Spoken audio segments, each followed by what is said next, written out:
Hello दोस्तों, आज हम लोग बात करने वाले हैं कि एबॉर्शन या गर्भपात या डीएनई के बाद कितने दिनों तक आपको फिजिकली आराम करना चाहिए और आराम किस तरीके से करना चाहिए। पर इससे पहले कि हम लोग आगे बढ़े, अगर आप हमारे चैनल पर नए हैं तो कृपया बेल आइकन के साथ सब्सक्राइब करना ना भूलें और हमें इंस्टाग्राम पे भी आप फॉलो कर सकते हैं, फेसबुक पे भी फॉलो कर सकते हैं, जिसका लिंक इस वीडियो में नीचे दिया जा रहा है। तो फिर से हम लोग अपने मुद्दे पे आते हैं कि गर्भपात अगर हुआ है आपका, तो क्या गर्भपात खुद से हुआ है या आपने करवाया है। अगर गर्भपात खुद से हुआ है तो कितने महीने का हुआ है, कितने हफ्ते का हुआ है। अगर आपको कम दिन का प्रेगनेंसी था और खुद से गर्भपात हुआ तो वो थोड़ी बहुत ब्लीडिंग होगी, 2-4 दिन ज़्यादा, लेकिन बाद में थोड़ी थोड़ी ब्लीडिंग हो जाती है। तो इसमें बहुत ज़्यादा ब्लीडिंग की चांसेस कम होते हैं।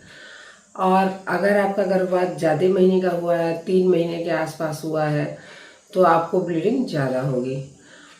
अगर आपने डीएनसी यानी सर्जिकल एबॉर्शन कराया हुआ है तो वो बहुत डीएनसी मिसनोमर है, आपको डीएनई यानी कि डायलिटेशन एंड इवैक्यूएशन कहना चाहिए।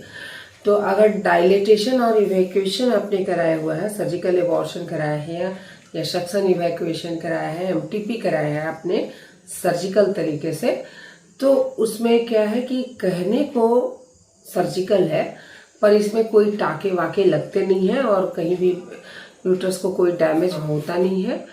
कभी कभार परफोरेशन हो सकता है इसका कॉम्प्लिकेशन के रूप में, पर मैक्सिमम टाइम में ये बहुत ही सेफ होता है। और जितना भी आपका इसमें केवल एक कैनुला आप अंदर डाल के, एमटीपी कैनुला होता है जिसको अंदर डाल के पूरा भ्रूण जो है वो या पूरा गर्भ जो है आपका वो सक कर लिया जाता है। तो अंदर कुछ भी छूटने का चांसेस बहुत कम होता है, क्योंकि वो आपके डॉक्टर कर रही होती हैं, तो इसलिए उसमें ब्लीडिंग होने की भी चांस बहुत कम होता है, क्योंकि आपका कुछ छूटा ही नहीं, इनकम्प्लीट एबॉर्शन हुआ ही नहीं।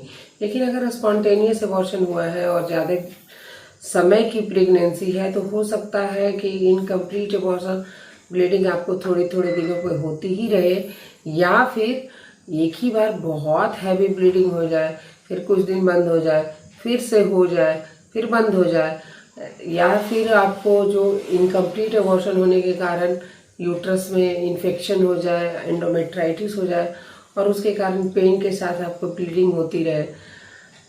ऐसे कंडीशन में आपको ज़्यादा ब्लीडिंग होने पे आपको डॉक्टर से मिलकर सर्जिकल एबॉर्शन करवाना और कंप्लीट एबॉर्शन करवाना चाहिए। और ऐसे कंडीशन में आपको थोड़ा आयरन की गोलियां लेनी चाहिए, हरी पत्तेदार सब्जियां खानी चाहिए और विटामिन सी दाल वगैरह में लेनी चाहिए। तो ऐसे कंडीशन में आपको अगर ब्लीडिंग कम हुई है तो आपको 7 से 15 दिन तक, यानी 1 हफ्ते से 2 हफ्ते तक आपकी बॉडी को हील करने में लग सकते हैं। तो आप 1 से 2 हफ्ते का आराम कर सकती हैं। लेकिन अगर बहुत हैवी ब्लीडिंग हुई है तो आपको महीने 2 महीने भी आराम करने पड़ सकते हैं।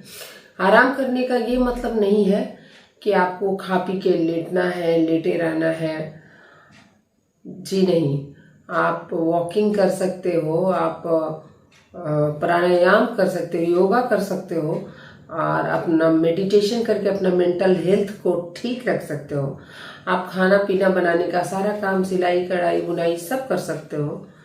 बस आपको एक्स्ट्रा एक्सर्शन वाला काम नहीं करना, मतलब जिम नहीं जाना है या बहुत हैवी एक्सरसाइज नहीं करनी है, हल्की फुल्की एक्सरसाइज या योगा कर सकते हो और घर के सारे काम कर सकते हो।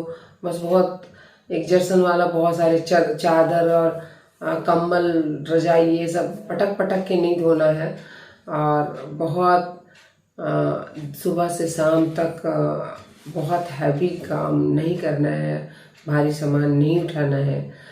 इन सब बातों का ख्याल करके आप अपनी ज़िंदगी को खुशनुमा बना सकते हैं।